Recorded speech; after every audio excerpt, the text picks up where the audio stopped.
Is your phone not compatible to install eFootball on it? This guide is for you. Hi, welcome to GladyTechFix. My name is Felicia. In this video, I'm going to give you a step-by-step guide on how to fix your phone not compatible to install eFootball. So the first step you have to take is to go to your phone settings. So right here on your phone settings, go to your app management or app list directly. Click on your app list option. So from here, you're going to look for Google Play Store.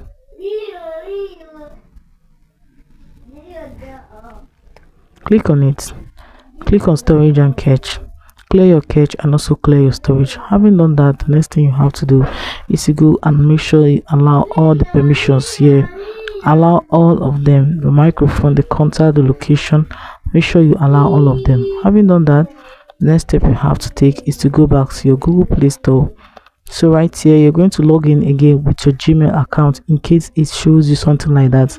The next thing you have to do is to click on the search options, type your eFootball, and you can now install it in your device because the phone already have space now.